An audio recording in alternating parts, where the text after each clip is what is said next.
Mónica es profesora de lenguaje, es directora de gestión pedagógica e innovación de la Fundación Belén, fue directora de la Corporación de Educación de Peñalolén, tiene una vasta experiencia en estudios de magíster como innovación curricular y evaluación educativa, desarrollo en diplomado en gerencia pública y también actualmente está haciendo un magíster en mindfulness, que también eso nos va a acompañar en la orientación de cómo esta experiencia nos ayuda a mirar el aprendizaje de los niños también.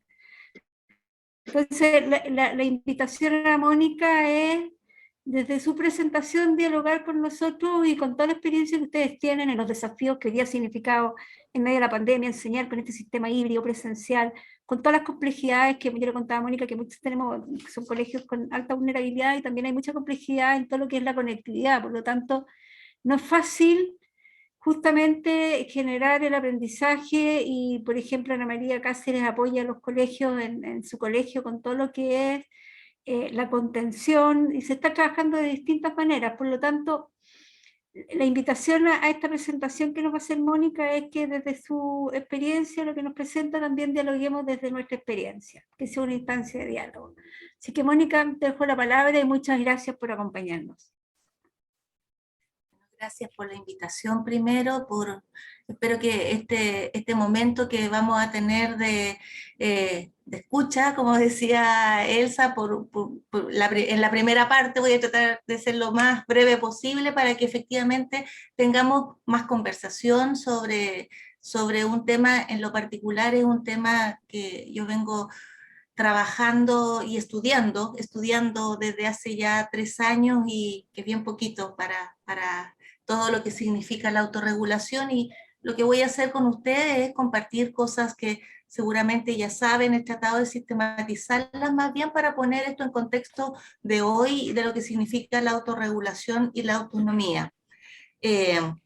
Voy a compartir pantalla, entonces, ahí ustedes me van diciendo si se ve. Sí, se ve. Bueno, como decía Cecilia, soy la directora académica de Fundación Belén, así que por eso ahí esa manzanita es la que tenemos ahora con un gracias para recibir a los niños y potenciar la mirada de Belén también en este minuto de que hemos podido abrir nuestros colegios nuevamente. Y quise partir con una primera mirada que puede ser una mirada de contexto. Vamos a ver que en autorregulación el contexto es una parte muy importante del desarrollo de la autorregulación, precisamente para decir, bueno, estamos en este tiempo de pandemia, todo es más difícil, pero pareciera que, y eso es lo que quiero poner por delante, que hoy día cuando hablamos de un contexto difícil para el aprendizaje, esto también lo podríamos, parece, decir antes de la pandemia, y quiero ponerlo como en una mirada súper global para entrar. Estoy llamando la atención acá sobre un informe del año 2019 del Banco Mundial que tenía el título de Aprender para hacer realidad la promesa de la educación. Y lo que hace este informe es ponernos frente a una situación súper compleja a propósito de esto del siglo XXI que se hablaba.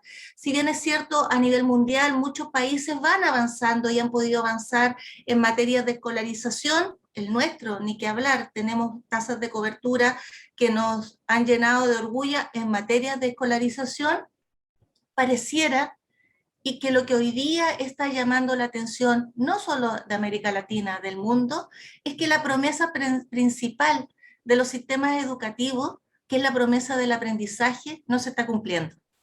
Se está cumpliendo la de la escolarización, niños dentro de la sala de clase. Pero ¿cómo cumplimos la promesa de que aprendan? Y allí, solo un dato, este informe lo tengo citado ahí abajo, está disponible hoy día en la web, lo pueden encontrar, pero de verdad que nos pone frente a datos muy complejos. Lo que ahí dice nos muestra la atención sobre la desigualdad educativa, cuando nos está hablando que muchos estudiantes que hoy día tienen buenos resultados de desempeño en países de ingreso medio, cuando se compara o cuando lo ubicamos en países de mayor ingreso, esos mismos estudiantes de altos resultados estarían ubicados en el cuartil inferior de resultados de aprendizaje. ¿Cuál es el mensaje de esto, más allá de hablar de resultados de aprendizaje globales? Parece que tenemos una señal que ya venía desde hace tiempo respecto a materia de desigualdad educativa, que no es un problema, insisto, de algunos, parece que es un problema bastante profundo que estamos teniendo hoy día como sistemas educativos a nivel global. Frente a esto después viene la pandemia, ¿no? Y aquí estamos con este llamado de la UNESCO a recuperar la educación para evitar la catástrofe generacional. Cuando entramos a UNESCO, esto es lo que UNESCO nos está diciendo. Estamos expuestos hoy día a una situación. Aquí es donde ustedes que son directoras, yo digo, bueno, me está diciendo algo con lo que vivo todos los días para que me lo recuerda que estamos en una catástrofe. Estoy poniendo el contexto de que si esto era difícil hablar antes de pandemia, respecto quizá a autonomía, autorregulación, hoy día parece que es un poco más. Y acá una última idea, que efectivamente cuando hablamos de emergencia educativa, porque eso es lo que estamos viviendo hoy día, la emergencia sanitaria esperamos que pase, Dios quiera que así sea, ¿ah? Pero eso no significa que la emergencia educativa va a pasar. Y esto nos va a acompañar por bastante más tiempo. Hoy día, así como sabemos ya por evidencia que un proceso de mejora tarda a lo menos 4 años para ser instalado en el sistema, un proceso de recuperación educativa, muy a lo menos, nos va a tardar 4 años. Entonces, hoy día que estamos con la atención de clases híbridas, del profesor que está atento a los que están online, pero también a los que están en la sala, que estamos tensionados por la mirada de la reenseñanza y de la priorización curricular, de cómo avanzo con esas cosas, surge esta idea que quisiera poner en valor con ustedes, que es cómo revalorizamos la promesa de la enseñanza del siglo XXI. Los que somos profesores hemos dicho, tú entras al sistema educativo y nosotros te vamos a enseñar a aprender a aprender. Miren la promesa que tenemos. Y aquí es donde entra la idea de la autorregulación. Quiero partir por invitándolos o invitándolas a todas y a todos a hacer una pequeña rutina de pensamiento para que esto no sea solo escucha, sino escucharnos también nosotros. Y los quiero invitar con los 3 pasos de conectar, expandir y desafiar. Como ticket de entrada, partamos por conectar. Agradecería muchísimo que este ejercicio lo puedan escribir, no solo pensar. Ahí vamos a ver que se activan otras cosas cuando no solo pensamos, sino que escribimos. Nuestra corteza prefrontal ahí, las psicólogas que están por acá saben bien que se activa mucho más. Entonces, les pido que contesten en el conectar. ¿Qué defino? ¿Cómo defino la autorregulación? ¿Qué podría decir de la autorregulación? Démonos un minuto, por favor, para que puedan escribir qué es autorregulación, o cómo la defino, cómo la entiendo. Nos vamos a dar un minutito, un poquito menos, para escribir eso, por favor.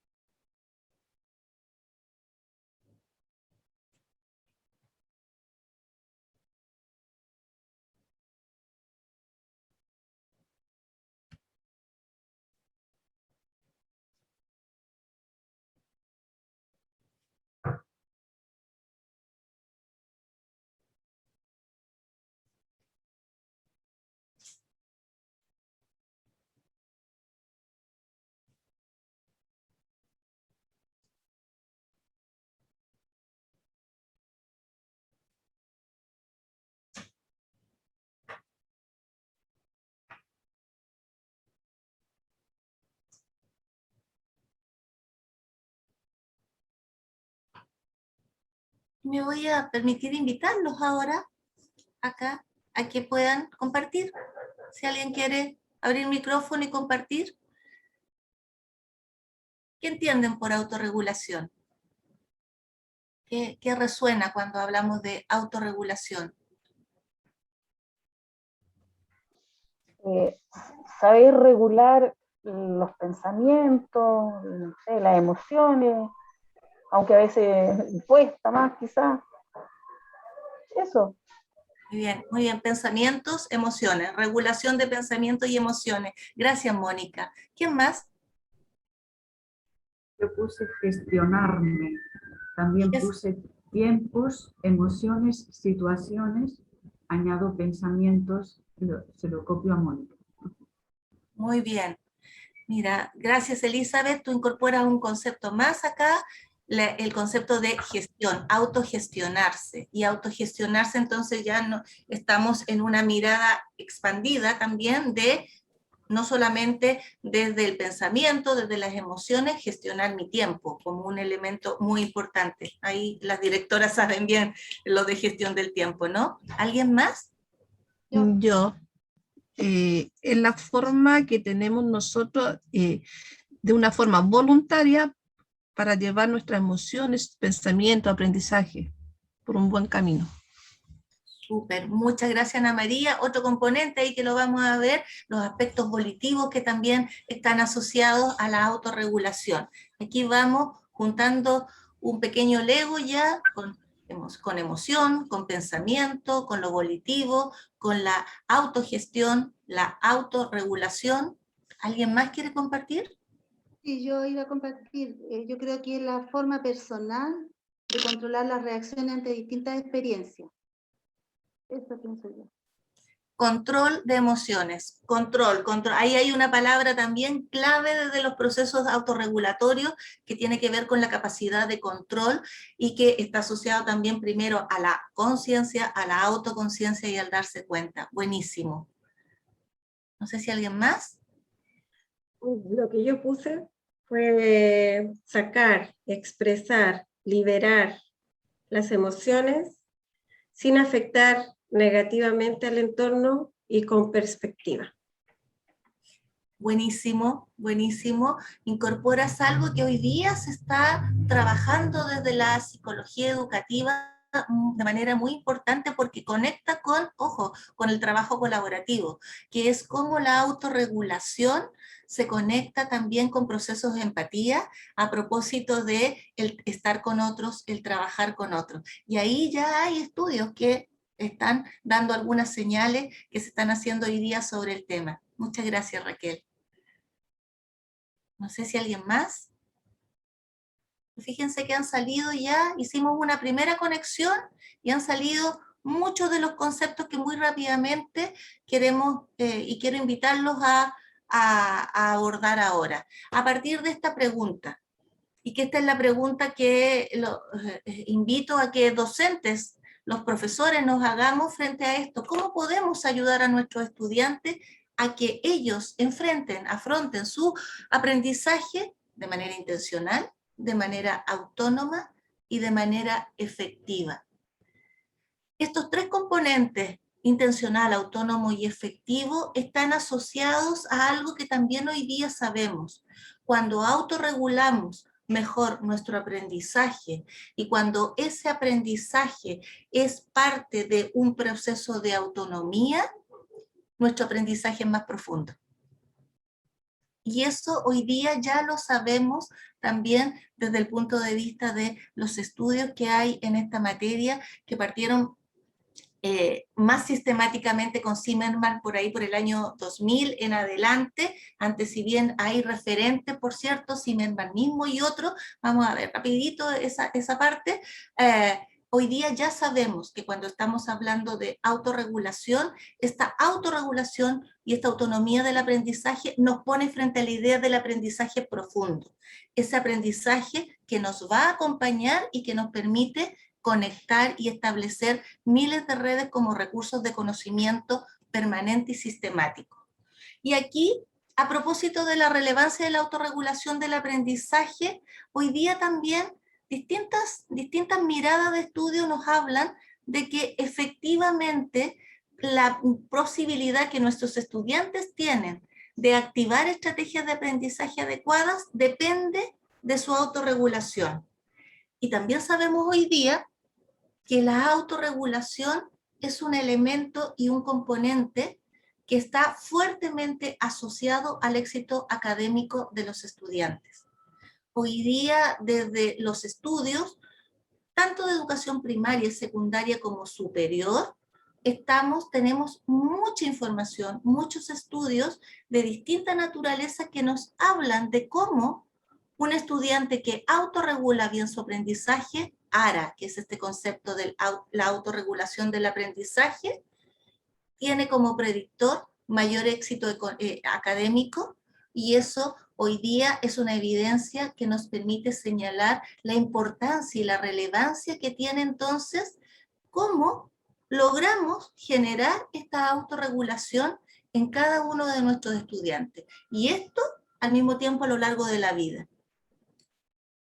Acá, perdónenlo si algunas son un poco pesadas las láminas, pero solo para poner dos ideas. Y dos ideas a propósito de un estudio del año pasado, muy reciente, respecto entonces a la importancia que los docentes podamos facilitar la formación y el desarrollo de competencias para la autorregulación y la autonomía en el ámbito educativo.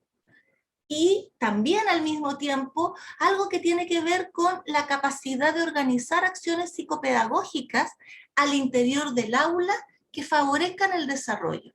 Y ahí la pregunta que uno se hace es, hoy día, por ejemplo, en las facultades de educación, ¿cuánto nos enseñan a los docentes sobre cómo desarrollar la autonomía y la autorregulación?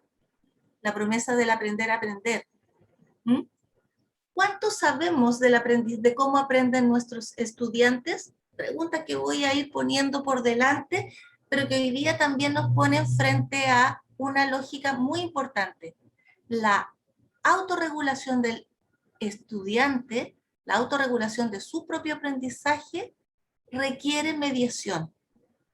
Y eso significa que requiere que el docente incorpore dentro de sus procesos de enseñanza estrategias que posibiliten el desarrollo de esta autorregulación.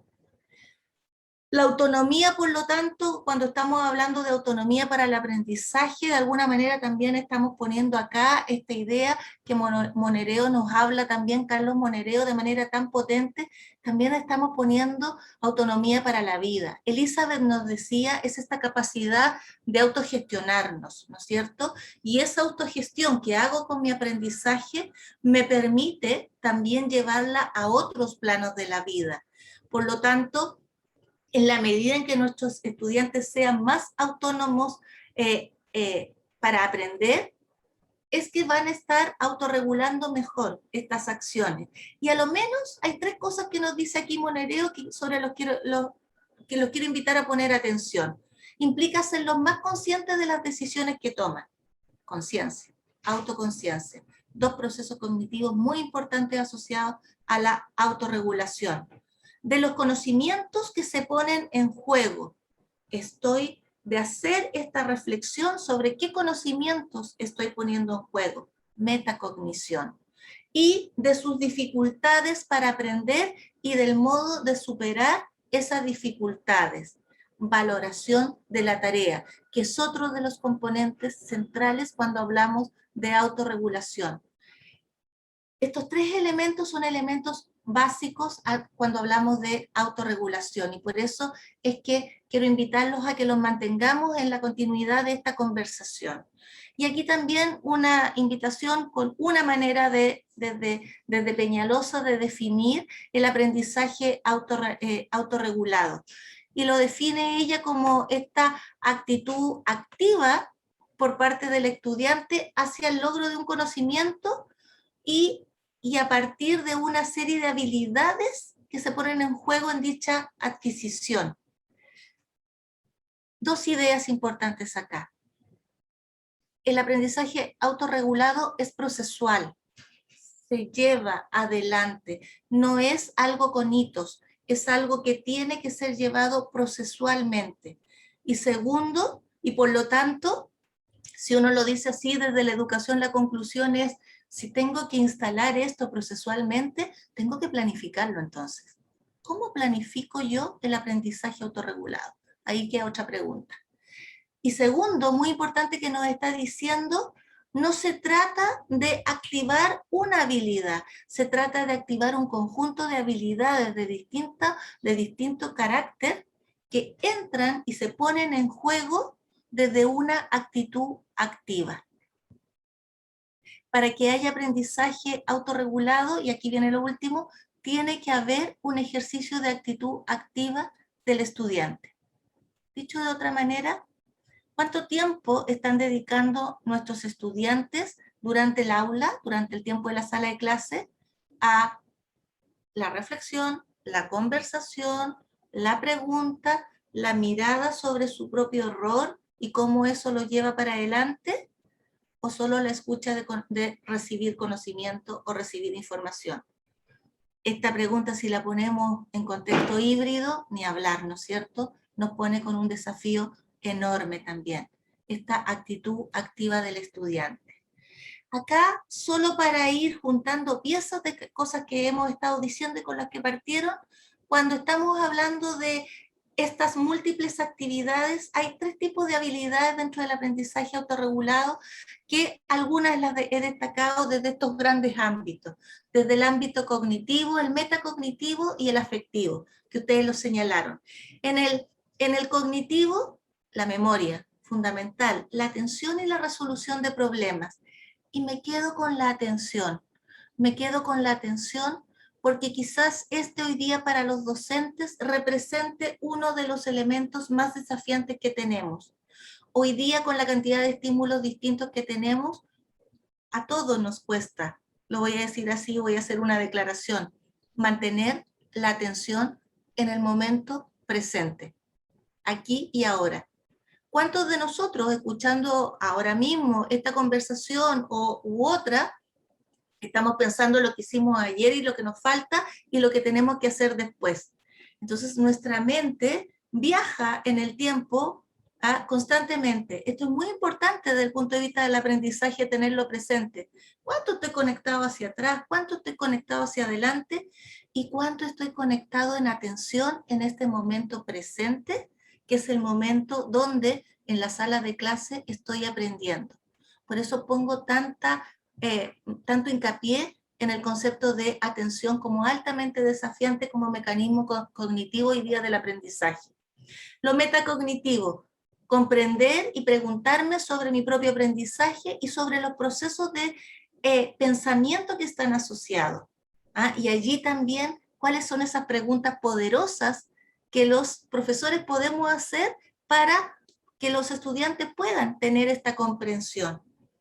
Y para acercarlos si alguno conoce seguramente la taxonomía de Kendall y Marzano, cuando llegamos al último nivel, el precioso nivel de la conciencia del ser, precisamente nos pone frente a esta mirada metacognitiva, que es la conciencia de mí mismo, de cómo soy, de cómo estoy siendo, más bien dicho, y cómo también estoy aprendiendo. Y cómo incorporo esa pregunta como una pregunta válida a hacerme a lo largo de la vida, para todos. Estas son preguntas no solamente para el sistema educativo, para todos nosotros y en todo momento. Y lo afectivo, desde la mirada de la capacidad de observar y regular, lo he puesto así, estado de ánimo, sentimientos y emociones. Partimos hablando de esto y ustedes lo señalaron también. Y desde ese punto de vista también la importancia de observar y observarme dentro del aprendizaje. Para esto, recordar también que hay fases que están asociadas al aprendizaje autorregulada. Estas 3 fases que son tan conocidas y que las hemos buscado desarrollar tanto como estrategias de aprendizaje, ¿no? Planear, monitorear y valorar. Planear, establecer metas. ¿Quién establece las metas de aprendizaje de los estudiantes? ¿Ellos o nosotros? Parece que nosotros. Y parte del aprendizaje autorregulado, ¿se acuerdan de la autonomía? Era que, bueno, activo, siendo protagonista.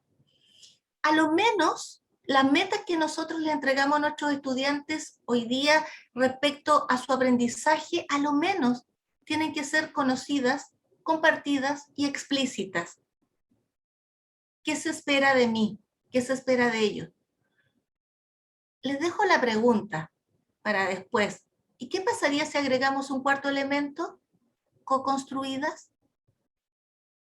Si desde la autorregulación nos están diciendo que planear mi proceso de aprendizaje es importante. ¿Tendrá valor o no? Lo dejo como pregunta. La posibilidad de planear también el establecimiento de mis metas dentro del aprendizaje.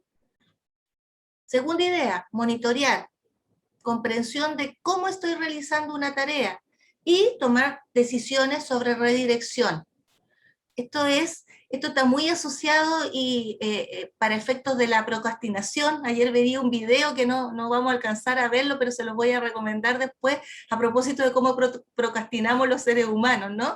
Ya, voy a planificar, tengo que preparar esta tesis, tengo todo este año para hacerlo, planifico, voy monitoreando, 3 meses de imponderable, otros 3 meses de, bueno, ya más o menos estoy ordenado, me quedan 6. Y ahí voy monitoreando y tengo que redireccionar. Y del año que tenía, termino en los 2 meses últimos a veces, haciendo rápido la tesis porque la tengo que entregar. Y me esfuerzo y para eso están las noches, como decía un cura jesuita amigo mío, para eso están las noches, nos queda todavía tiempo para avanzar en la tarea. ¿Qué pasa con el resultado de esa tarea? Uno dice, yo soy competente, lo logré. Y ahí viene la valoración. Y acá un elemento importante a propósito del valorar. Lo que valoramos es la eficacia de la actividad, no de nosotros. Y esto es muy importante en la mirada hacia nuestros estudiantes sobre aprendizaje autorregulado. ¿Cuántas veces escuchamos a nuestros estudiantes decir, no, profe, es que yo no sirvo para esto, o no soy bueno para esto? La valoración dentro del aprendizaje autorregulado es central que la dirijamos a la acción, a la actividad, no a la definición del sí mismo, no a una autodefinición o una definición externa de me salió mal, lo hice mal porque a mí me salen mal las cosas. En esta parte de la valoración es muy, muy importante hacer la distinción entre valorar una tarea y una habilidad, una actividad, perdón. Esta tarea me salió mal. A ver, ¿por qué? ¿Qué hice? Rebobino, monitoreo y definir una valoración sobre si soy bueno o no para el aprendizaje. Es una distinción a la base y clave para poder seguir avanzando en aprendizaje autorregulado. Y luego esta evaluación que es la evaluación entre el esfuerzo realizado y si se corresponde con lo obtenido. ¿Y qué me permite esto? Reevaluación cognitiva de la situación. Y al reevaluar cognitivamente mi situación de aprendizaje, puedo volver a hacer el círculo de planear y monitorear. Por lo tanto, cuando estamos poniendo en juego el aprendizaje autorregulado, estamos hablando de cognición, estamos hablando de motivación, estamos hablando de comportamiento y estamos hablando de contexto al mismo tiempo. Y cómo esto, dentro de este proceso que hablábamos, empieza a tener forma desde el punto de vista de procesos de pensamiento cognitivo, metacognitivo, que van a estar marcando aquellas acciones que finalmente vamos a realizar y la forma y la calidad y la eficacia y eficiencia con cómo las vamos a realizar. Aquí una idea a propósito de que distintos modelos de aprendizaje autorregulado sí nos permiten identificar, por lo tanto, además de las variables cognitivas, otras que se ponen en juego y que el estudiante siempre está poniendo en juego en su aprendizaje, las de carácter emocional, las de carácter volitivo, ustedes la mencionaron, las de comportamiento también, desde la mirada del comportamiento. Por eso es que cuando decimos partamos este día o esta clase con alegría, partamos encomendándola, como lo hicimos al principio de nuestra oración, lo que estamos haciendo es traer todas esas maneras como los seres humanos aprendemos, los traemos en situación, en juego, a propósito de constituir un eje de bienestar subjetivo que nos permite mejor aprender. Y esto es muy importante. Aquí ya escuché que había psicólogas. A veces cuando hablamos del bienestar subjetivo decimos el estado emocional, el estado socioemocional, pero si esto es central en materia de aprendizaje. ¿O aprendemos bien cuando estamos tristes? o cuando tenemos rabia, ¿aprendemos igual, de la misma manera? Parece que no. Por lo tanto, el valor del bienestar subjetivo desde la mirada del aprendizaje autorregulado también es un elemento central a tener presente por los docentes, por nosotros los docentes. Y aquí 3 ideas a propósito de esto, 2 preguntas y una gran idea. El potencial, dice acá, el potencial que tenga la autorregulación va a variar dependiendo de las opciones de que dispongan los aprendices. Esto que Chung nos decía el año 2012 nos pone frente a estas 2 preguntas que son también preguntas para hacernos en todo tiempo, sobre todo hoy día. ¿Cuántas opciones dan nuestras estrategias de enseñanza para que los estudiantes puedan desarrollar la autorregulación? ¿Cómo estoy incorporando esto que es tan importante en mi estrategia de enseñanza? Aprender a aprender, ¿se acuerdan? Para cumplir esa promesa. Y lo otro, ¿qué tipo de tarea debería potenciar en el aula para promover la autorregulación? ¿Hay tareas que puedo potenciar y que pueden potenciar más en el aula la promoción de la autorregulación? Sí, por supuesto. Creo que son 2 preguntas válidas a propósito de lo que nos está diciendo aquí Chung. Ya voy terminando para que podamos abrir la pregunta, pero recordar acá, Tomlinson y McTighe lo sigue diciendo todavía, que miramos los docentes en las clases eficaces, a lo menos tenemos que estar atentos a estos 4 elementos, ¿no? Los docentes en clases eficaces están atentos a quiénes enseñan, qué enseñan, dónde enseñan y cómo enseñan. Bueno, de todo esto, no solo de lo primero, se hace cargo la autorregulación.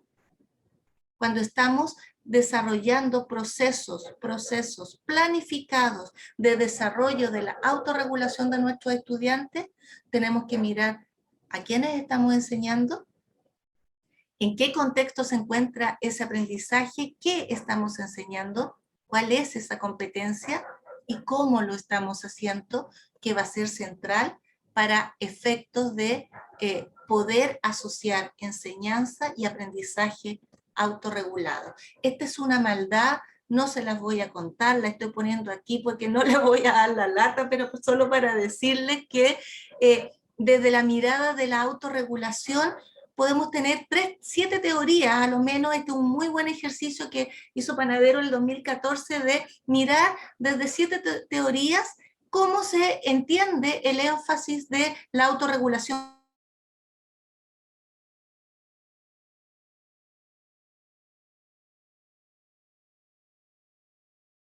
Teoría operante, la fenomenología, el pensamiento de la información, la teoría sociocognitiva, que ha hecho mucho desarrollo con Zimmerman precisamente a propósito de los procesos de autorregulación, la teoría evolutiva, Vygotsky también con su teoría, ¿qué nos dice sobre la autorregulación? Y la teoría constructivista. Esto solo para decir, aquí tienen después una muy rápida mirada sobre cómo desde 7 teorías distintas se aborda y se ha abordado, y se sigue abordando, por cierto, el desarrollo de la autorregulación para el aprendizaje.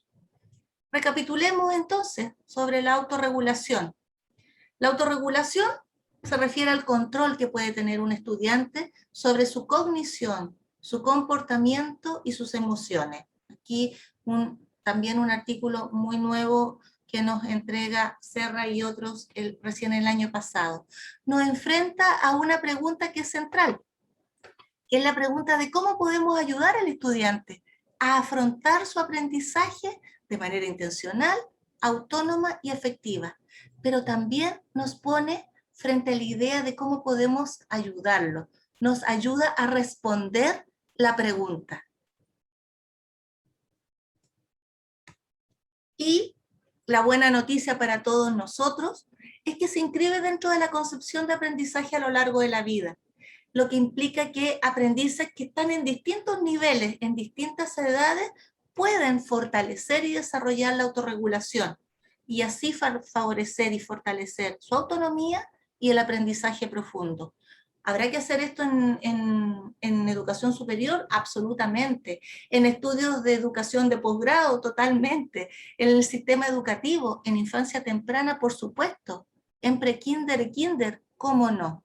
La autorregulación es una habilidad procesual que nos acompaña y que debemos ir desarrollando a lo largo de toda la vida.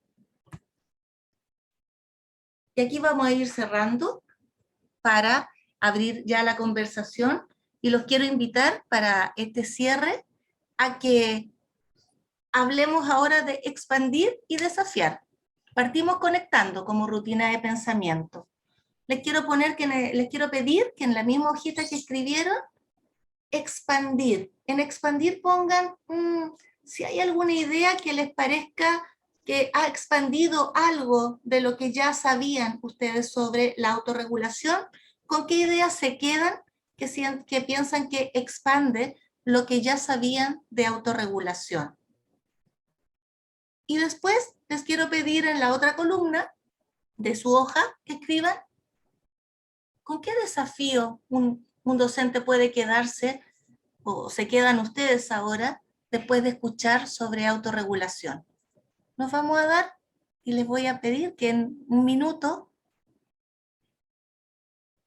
con qué expando y qué desafío me quedo. Y que lo escriban, por favor, nuevamente.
Muy bien, los voy a invitar ahora.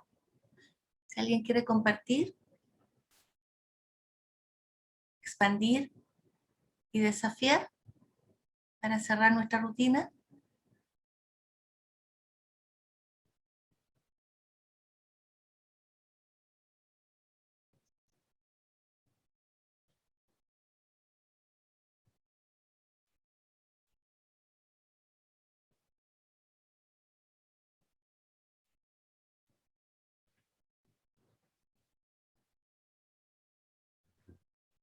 En expandir, la verdad que me quedo ahora así sin darle muchas vueltas al proceso construido en conjunto.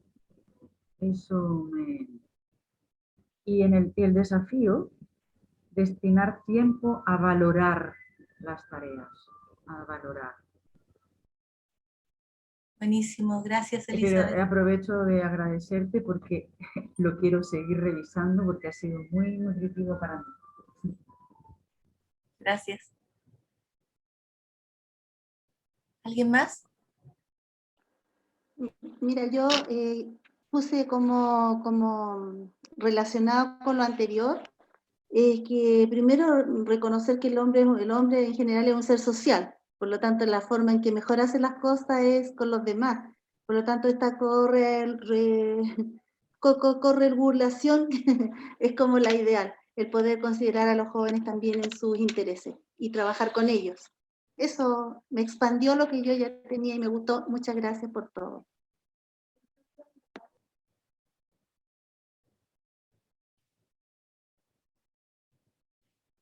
¿Quizá alguien más que quiera compartir?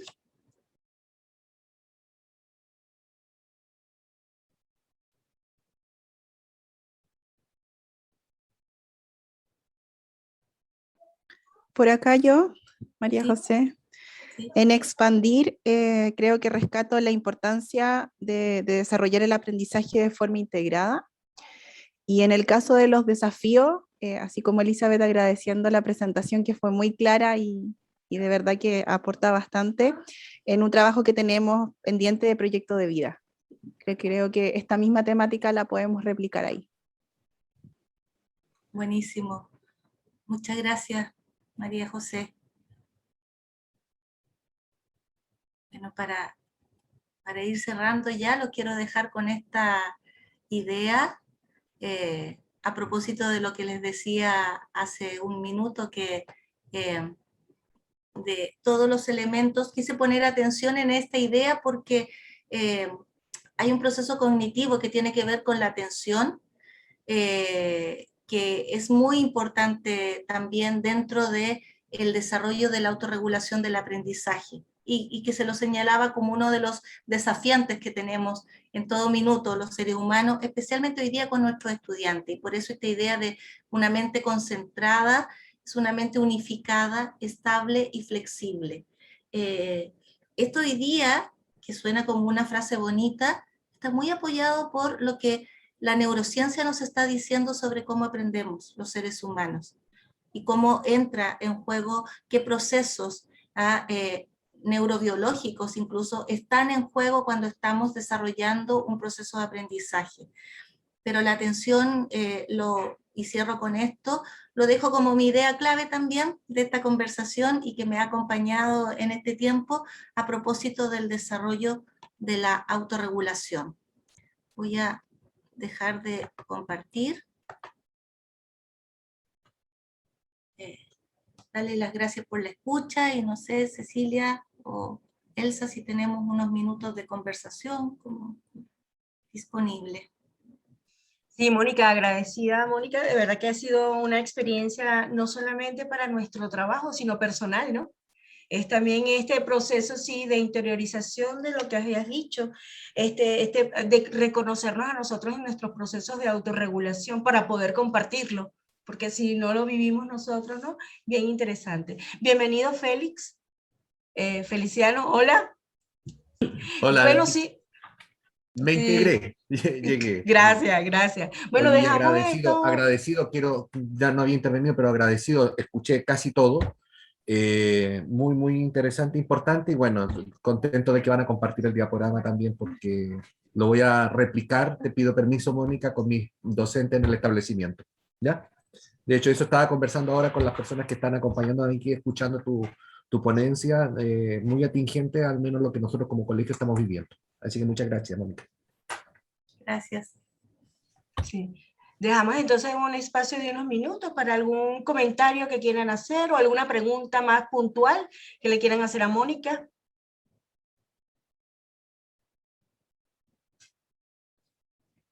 Me parece un desafío bien interesante, Mónica, el de centrar al estudiante, ¿no? Al estudiante, o sea, a quienes vamos a enseñar, qué enseñan, dónde, cómo. O sea, cómo generar ese cambio también de paradigma. Creo que ahí una cosa importante es que todos nosotros siempre hablamos de poner al estudiante como protagonista de su aprendizaje, ¿no es cierto? Es algo en el que ningún profesor va a no estar de acuerdo con esa definición. Pero creo que eso se juega en algo súper práctico en el aula. ¿Cuánto tiempo de aula el estudiante es protagonista de su aprendizaje?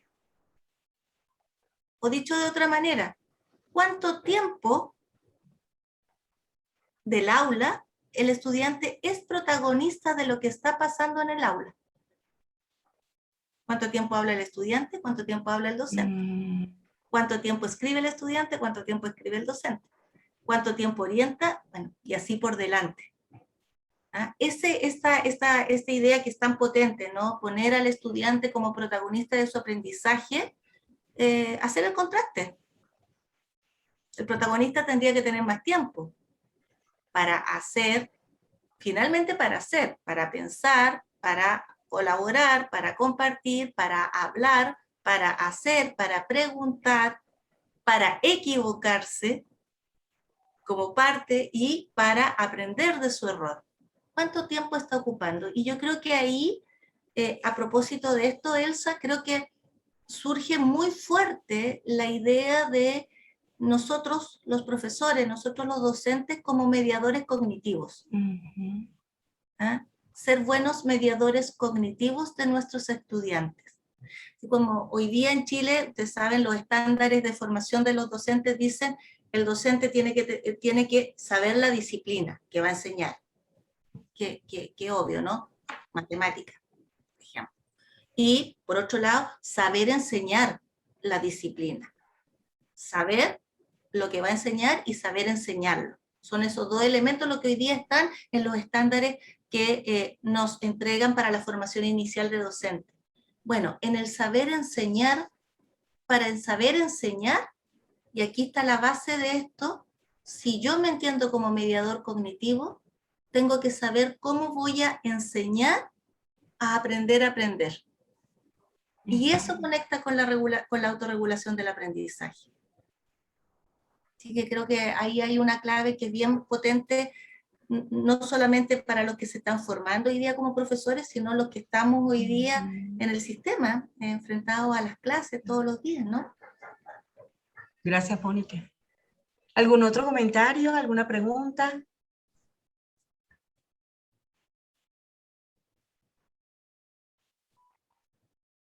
Feliciano, no te escuchamos. ¿Estás haciendo algún comentario?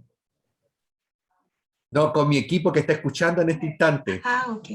Estamos procesando lo que escuchamos. A ver. Interesante.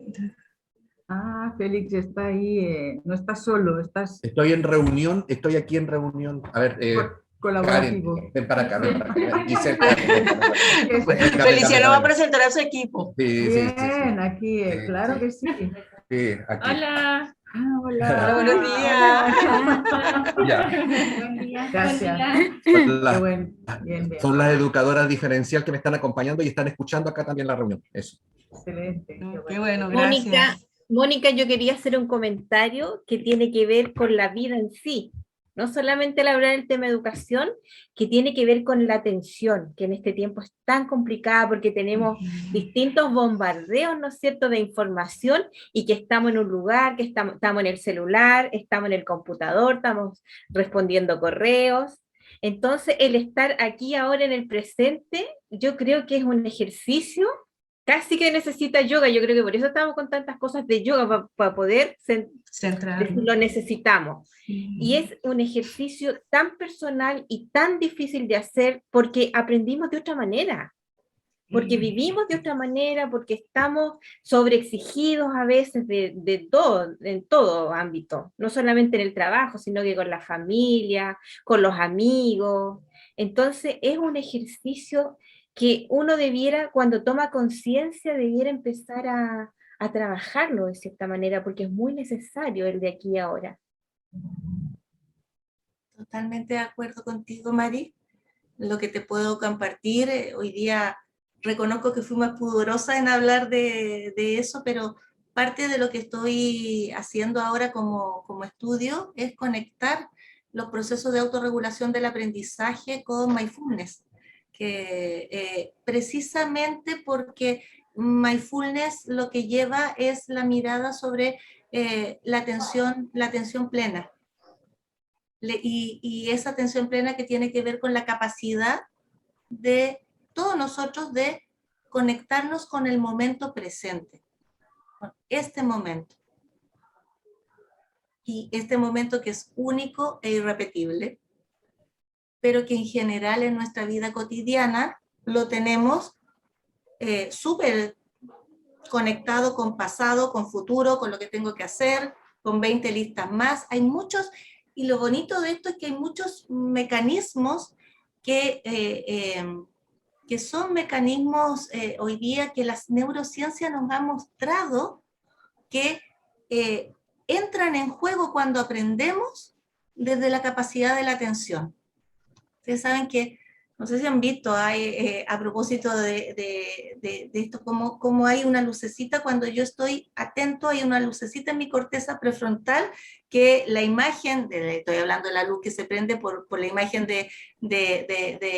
no solo de, de los electroencefalogramas, sino básicamente de lo que son las resonancias nucleares que se hacen con nuestro cerebro, ¿no? Y muestra cómo cuando estoy en un proceso de atención consciente, hay una parte de mi corteza prefrontal que se ilumina. Bueno, esa parte de la corteza prefrontal que se está iluminando es una parte que está conectada con procesos de motivación y de aprendizaje en el ser humano. Por eso es que pongo tanta atención a la lógica de, ojo, estar atentos al momento presente es básico para el aprendizaje. Es muy importante de hacer. Así que tú... Tenemos otras declaraciones. Sí. Gracias, Mónica. Gracias, Mónica. Y bueno, en virtud del tiempo también, de tu tiempo y del tiempo de todos nosotros, pues bueno, vamos a respetar el horario. Y bueno, te agradecemos, Mónica. Esto deja mucho todavía, como decimos nosotros, mucha tela que cortar. Raquel. Yo creo que sí, agradecer, y me quedo, no sé, con una solicitud que quería hacerle a Mónica, que si pudiese estar ahora en la parte 2, donde tú haces ese vínculo con lo que es aprendizaje y mindfulness, si nos pudieras en algún momento, ¿cierto?, que lo coordinen, por supuesto, o enviar información al respecto, lo que tengas, materiales para poder profundizar, y elementos prácticos para poder aplicarlo en el día a día nosotros, algunas luces de cómo podríamos nosotros aterrizarlo en las aulas. Eso. Gracias, muchas gracias. Es súper interesante el tema y es muy importante. Sí, porque como a mí me queda muy marcado tu primera lámina de los niños están en el aula pero no aprenden.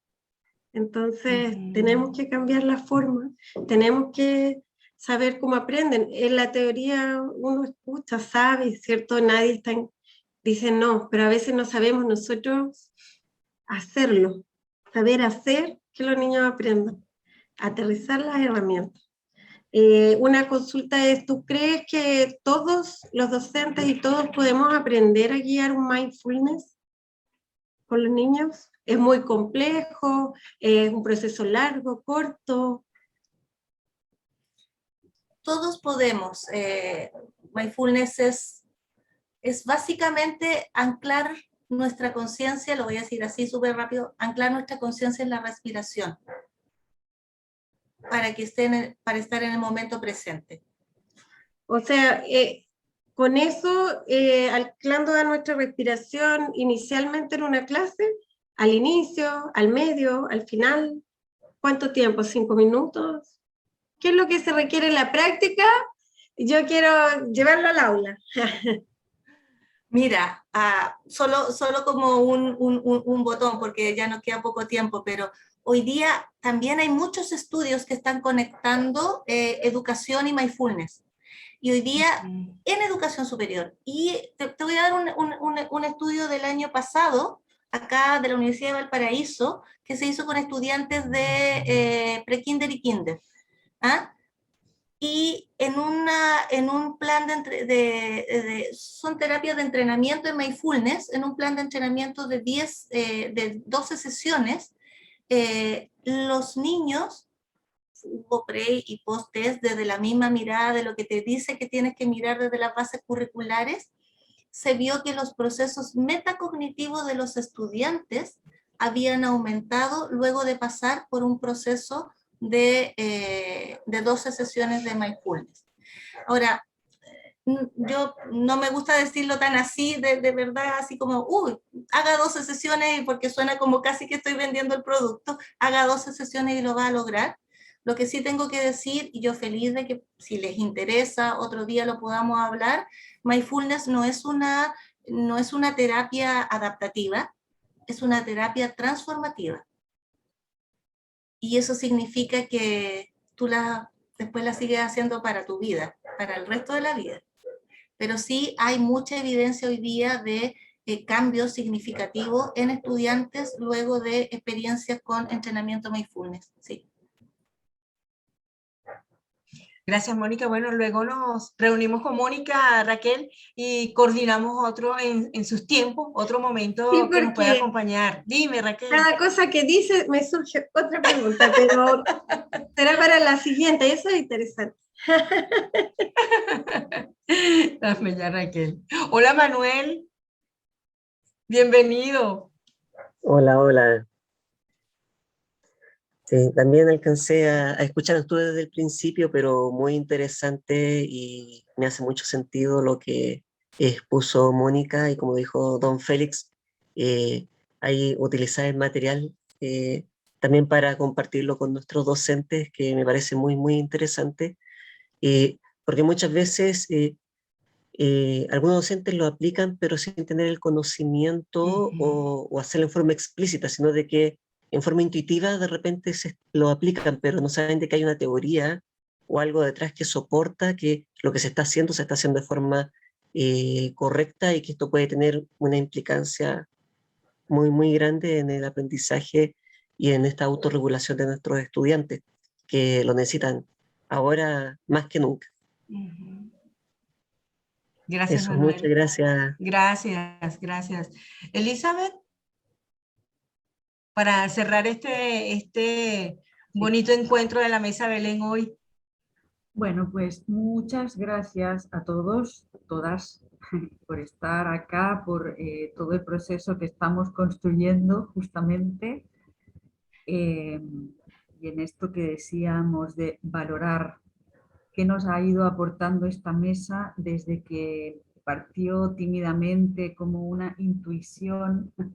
Ahí están Félix y Noemi, Noemi y Félix, que hace unos meses, iniciando la pandemia, decían, oye, escuchémonos, hay colegios que estamos un poco más aislados, ¿no?